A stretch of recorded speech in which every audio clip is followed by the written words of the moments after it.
Ghaziabad viral video कांड में आरोपी उम्मेद पहलवान को 14 दिनों के लिए जेल भेज दिया गया है। आपको बता दें, बुजुर्ग के पिटाई के मामले में उम्मेद पहलवान पर धार्मिक भावना भड़काने का आरोप है। उम्मेद पहलवान, जो कि समाजवादी पार्टी का नेता बताया जा रहा है, उसके खिलाफ यह कार्रवाई की गई है। आपको बताएं कि गिरफ्तारी हो चुकी है उसकी, और इसके अलावा कई और लोगों की भी गिरफ्तारी के लिए कोशिशें की जा रही हैं।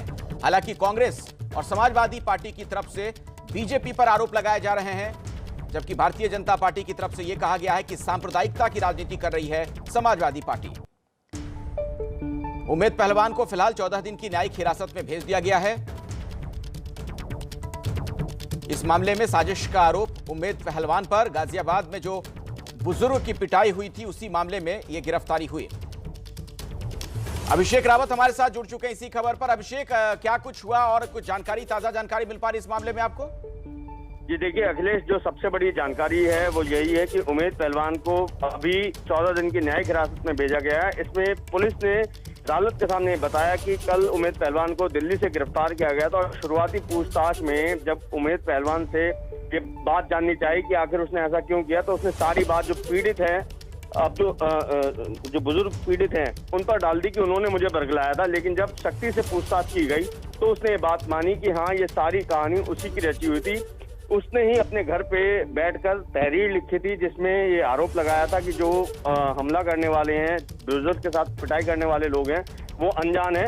और फिर जब पुलिस ने उससे बातचीत की और पूछा कि ऐसा उसने क्यों किया, तो उसका ये कहना था कि अब आने वाले समय में उसकी जो है राजनीतिक महत्वाकांक्षाएं थी, वो लाभ उठाना चाहता था राजनीतिक, इसी वजह से उसने ऐसा किया। नहीं, तो ये बातें अभिषेक कहां पर बोली उम्मेद पहलवान ने, अदालत में या पुलिस कस्टडी में? पुलिस कस्टडी में सारी बातें उसने बोली हैं उम्मेद पहलवान ने, और इसी का सारा हवाला जो है पुलिस ने अदालत के समक्ष रखा है। और एक और शख्स का नाम इसमें सामने आया है जिन्होंने ये सारी साजिश रची थी, जिससे कि जो माहौल है, आपसी सौहार्द का माहौल है, वो बिगड़ सके।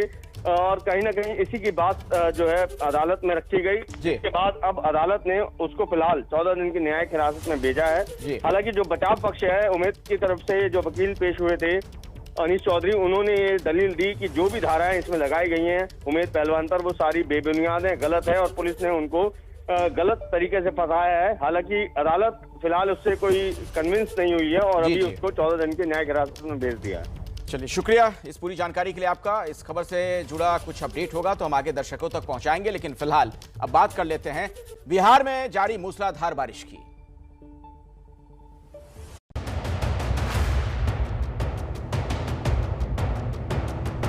बिहार की सबसे बड़ी आबादी के आय का जरिया खेती होता है और ये खेती इस वक्त बाढ़ के पानी में डूबी हुई है।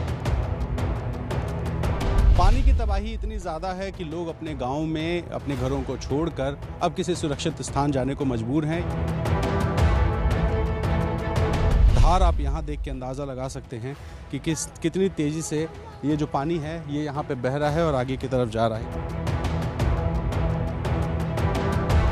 ये देखिए कितना ज़्यादा यहाँ पे पानी है कि चल पाना मुश्किल है।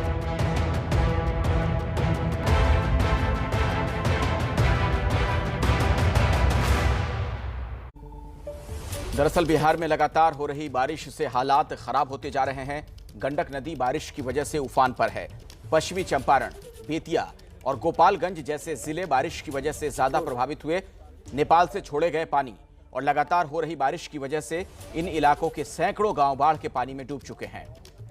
इन इलाकों में घर, मकान, स्कूल सब कुछ जलमग्न है और हालात तो ऐसे हैं कि लोग पलायन कर रहे हैं। बिहार में बाढ़ के हालात को जानने के लिए एबीपी न्यूज संवाददाता रणवीर गोपालगंज के रामनगर इलाके पहुंचे, लेकिन इन इलाकों में जाने के लिए भी रणवीर को नाव का सहारा ही लेना पड़ा। मैं इस वक्त बिहार के गोपालगंज ज़िले में मौजूद हूं और गोपालगंज का ये रामनगर इलाका है जहां बहुत सारा पानी भरा है और इस जगह से गंडक नदी की दूरी लगभग 4 किलोमीटर है।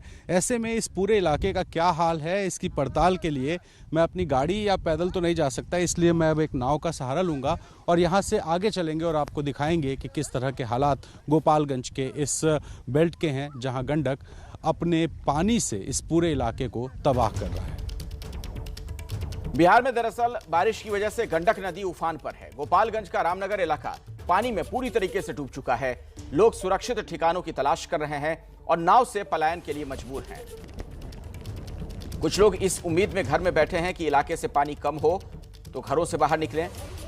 आप देखिए संवाददाता रणवीर की रिपोर्ट में कैसे हालात हैं इस वक्त यहां पर।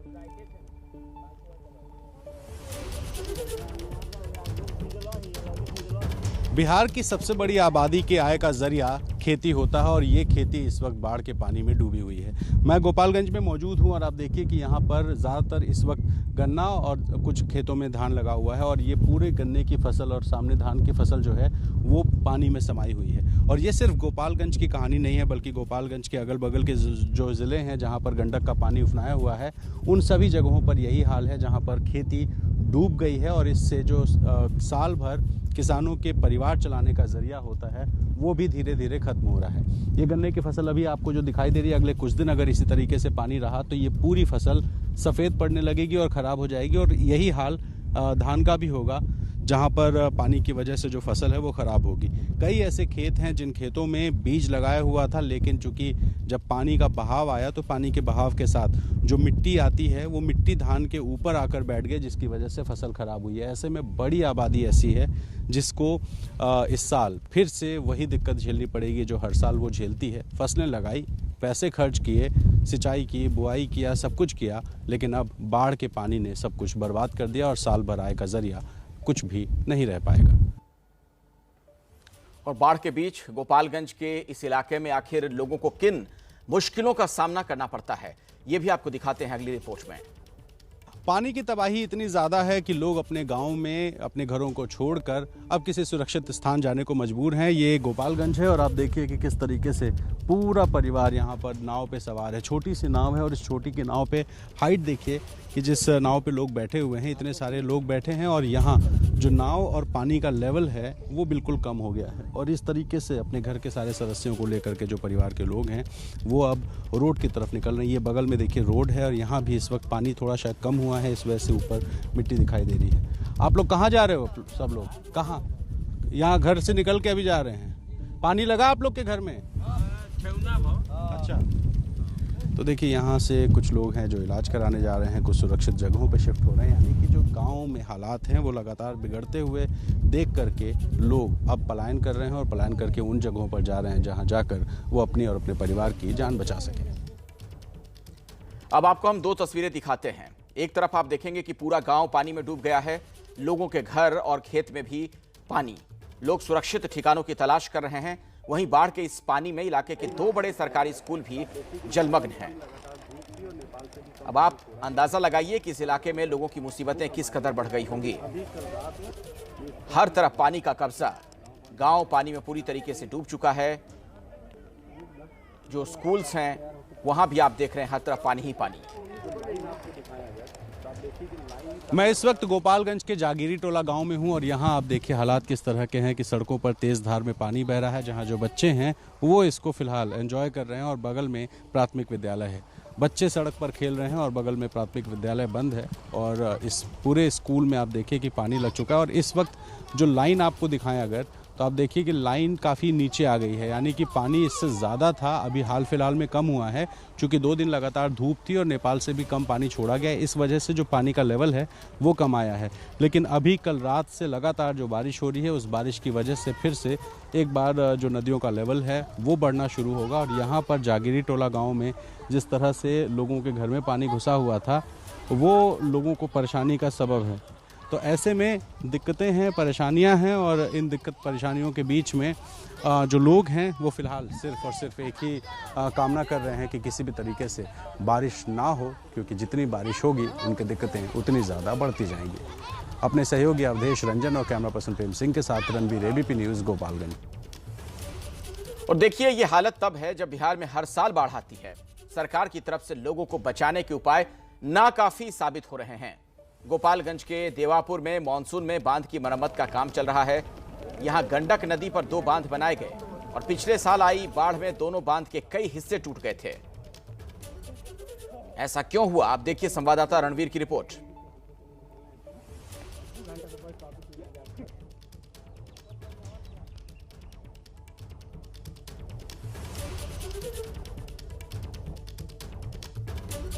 तो प्रशासन ने राहत और बचाव के जो काम किए हैं वो भी सवालों के घेरे में है। आप देख सकते हैं क्या स्थिति इस वक्त गोपालगंज में।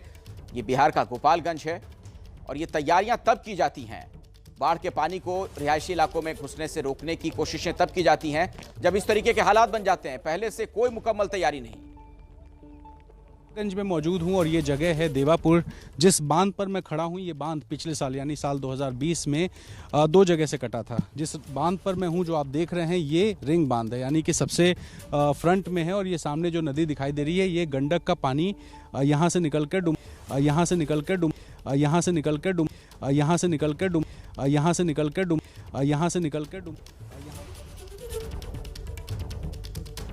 तो कोई तकनीकी खामी आ गई है, हम दोबारा कोशिश करेंगे कि आप तक ये रिपोर्ट पहुंचाएं।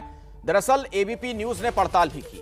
जो पड़ताल हमने की उसमें यह बात सामने आई है कि नदी पर बने बांध की मरम्मत का काम बहुत पहले ही शुरू हो जाना चाहिए था, जबकि इसे मानसून से ठीक पहले शुरू किया गया है। अब प्रशासनिक स्तर पर किस कदर हीला हवाली है उसका आप अंदाजा लगा सकते हैं। और यही वजह बताई जा रही है कि बाढ़ के दौरान लोगों को मुश्किलों का सामना करना पड़ा है। एबीपी न्यूज संवाददाता निधि श्री भी यहां पर पहुंची हैं। क्या कुछ उन्होंने देखा मौके पर, आप उनकी रिपोर्ट देखिए।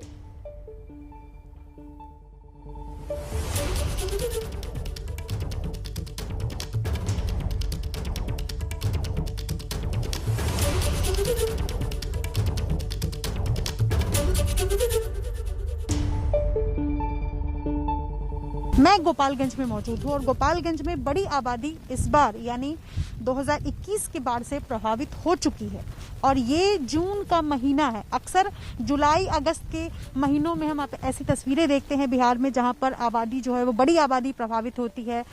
खाने को उनको नहीं होता है, सरकार व्यवस्थाएं जरूर करती हैं, लेकिन इस बार जून के महीने में बाढ़ ने इस कदर तबाही मचाई है। ये जो आप तस्वीर देख रहे हैं, मैं जिस बांध पर चल रही हूँ, ये एक्स्ट्रा लाइन ऑफ डिफेंस कहा जाता है। जो बाढ़ की समीक्षा करते हैं, जो बाढ़ को लेकर के काम करते हैं अधिकारी, उनकी भाषा में। दूसरा एक और बांध मैं आपको दिखाऊंगी, लेकिन उस बांध को दिखाने से पहले मैं अपने कैमरा पर्सन से कहूंगी कि जरा आपको दिखाएं कि गंडक नदी किधर से गुजरती है। और सामने जो आप तस्वीर देख रहे हैं, ये जो पूरा इलाका है, इस पूरा इलाके में गंडक नदी बहती है और गंडक नदी जो है वो आगे जाकर के हाजीपुर के सोन नदी में मिल जाती है। लेकिन इस गंडक नदी के प्रभाव से बचने के लिए खासतौर पर बाढ़ के इलाकों में तैयारियां जो की जाती है, उसके लिए बांध बनाया जाता है। अब आप ऐसे इस चीज को समझिए कि ये जो लंबी बांध देख रहे हैं, दोनों किनारे इसके जो बैग्स इस तरीके से बोरी यानी जियो बैग्स जो है वो डाले गए हुए हैं ताकि बांध को रोका जा सके। वो परमानेंट बांध है। इस बांध के लिए इस बार सरकार ने क्या तैयारियां सुनिश्चित की, तो इसके लिए इस दोनों किनारे जो आप बोरियां देख रहे हैं, इन बोरियों को रखा गया है। ये आप देखिए, इस एक शीट पाइल की जो लंबाई है वो करीब करीब 12 मीटर की है, यानी कि ये जो शीट पाइल है ये 12 मीटर का है। अब ऐसे करके ये इस तरीके से इसका बनावट है, आप देखिए यहाँ इस तरीके से बनावट है कि ये एक शीट पाइल दूसरे शीट पाइल को अटैच करे। शीट पाइल जहाँ पे ब्रिज पोर्शन है, ब्रिज पोर्शन को स्ट्रेंथनिंग देने के लिए कि जो हमारा गंडक रिवर का जो इरोजन स्कॉर डेप्थ है रफली 12 मीटर है, तो 12 मीटर तक हम इस तरह से इस कदर हम तैयारी कर लेना चाहते हैं कि जहाँ तक उसका स्कॉर डेप्थ है वहाँ तक हम शीट पाइल को पहुँचा दें, जिससे कि हमारा वो सेक्शन फुल्ली मतलब कि प्रोटेक्ट हो जाए। इस वक्त की बड़ी खबर हम आपको बता दें, दिल्ली से खबर आ रही है। क्राइम ब्रांच ने ब्लैक फंगस की नकली दवा बनाकर बेचने वाले 2 डॉक्टरों को गिरफ्तार किया है और आरोप यह कि दोनों डॉक्टर ब्लैक फंगस की दवा एम्फोटेरिसिन बी की नकली वाइल बनाकर बेच रहे थे। आरोपियों के पास से 3293 इंजेक्शन मिले हैं। दिल्ली के निजामुद्दीन में डॉक्टरों के घर से यह नकली दवा पकड़ी गई है। पुलिस के मुताबिक शिवम भाटिया नाम का एक शख्स ये नकली इंजेक्शन मेडिकल स्टोर्स पर सप्लाई करता था। शिवम भाटिया की ही निशानदेही पर 2 और आरोपियों को पकड़ा गया। इस मामले में अब तक कुल 10 लोगों की गिरफ्तारी हो चुकी है। तो आप सोचिए जरा, कोरोना काल में किस तरीके का गोरख धंधा कुछ लोग कर रहे हैं। इन्हें यह भी परवाह नहीं मुनाफाखोरी के चक्कर में कि किसी की जान जा सकती है। दोनों डॉक्टरों के पास से 3000 से ज्यादा इंजेक्शन की बरामदगी की गई है। क्राइम ब्रांच ने यह कार्रवाई की है और 7 लोगों को धर दबोचा गया। गिरफ्तार लोगों में 2 डॉक्टर भी शामिल हैं। ब्लैक फंगस का नकली इंजेक्शन बनाने का ये लोग काम कर रहे थे। आप सोचिए, जिन लोगों को ये इंजेक्शंस दी जा रही होंगी, क्या हाल उनका होता होगा। और हैरानी की बात यह, चौंकाने वाली बात यह कि इस पूरे मामले में 2 डॉक्टरों की भूमिका भी पाई गई है, जिन्हें गिरफ्तार किया गया। हमारे साथ निवेदिता शांडिल्य हमारी सहयोगी जुड़ रहे हैं इसी खबर पर। निवेदिता, आखिर ये कैसे, पूरा क्या रैकेट था कोई, किस तरीके से लोग काम कर रहे थे? जी देखिए, एक पूरी चेन थी। एक एक करके दिल्ली पुलिस क्राइम ब्रांच ने लोगों को पकड़ना शुरू किया और जो मेन इसमें आरोपी है, कल्प्रिट है, डॉक्टर अल्तमास, उसको भी हिरासत में ले लिया गया है। अभी तक कुल 10 लोगों को हिरासत में लिया गया है। ये लोग दरअसल फेक दवाइयां बेचते थे और खासतौर से कई जगहों से लोग जा करके एक्सपायर्ड दवाइयां खरीदते थे, उस पे खुद अपने लैपटॉप से प्रिंट करके उस पे लेबल लगाते थे और लोगों तक पहुंचा देते थे। तो ऐसे में हमने डीसीपी मोनिका भारद्वाज से बात करते हुए ये जानकारी लेनी चाहिए कि अभी तक जितने लोगों के पास ये दवाइयां पहुंची हैं, उनके स्वास्थ्य पे क्या असर हुआ है। तो डीसीपी का यही कहना है कि अभी तक इन्वेस्टिगेशन चल रही है और किस तरह का स्वास्थ्य असर हुआ एक्सपायर दवाइयां लेने की वजह से, इसके लिए वो डॉक्टरों से भी बात कर रहे हैं और उन लोगों से भी बात कर रहे हैं जिन तक ये दवाइयां पहुंची हैं। और ये पहली बार नहीं है कि ये लोग ऐसा पहली बार कर रहे हैं। ये इससे पहले कोरोना के वक्त में भी रेमडेसिविर का भी ये कालाबाजारी कर रहे थे, रेमडेसिविर की, और फेक दवाइयां उस वक्त भी लोगों तक पहुंचा रहे थे। आगे इन्वेस्टिगेशन चल रही है और डीसीपी का यही कहना है, अभी उम्मीद है कि और भी लोग पकड़े जा सकते हैं। बिल्कुल, और सोचिए किस तरीके से ये दूसरों की जान को मुसीबत में डाल रहे थे। इनके खिलाफ सख्त कार्रवाई की जरूरत है। और बात उत्तर प्रदेश से आई बेहद खास तस्वीरों की। लंबे समय के बाद एक साथ दिखे चाचा शिवपाल यादव और भतीजे अखिलेश यादव। इस मंच पर मुलायम सिंह भी थे। बिहार से आरजेडी के नेता तेजस्वी यादव भी इस कार्यक्रम में पहुंचे। ये मौका था मुलायम परिवार के घर एक शादी कार्यक्रम का। सैफई महोत्सव के संस्थापक और सैफई के पहले ब्लॉक प्रमुख स्वर्गीय रणवीर सिंह यादव की बेटी दीपाली की शादी थी। इटावा में हुए इस शादी के कार्यक्रम में मुलायम परिवार एक साथ नजर आया।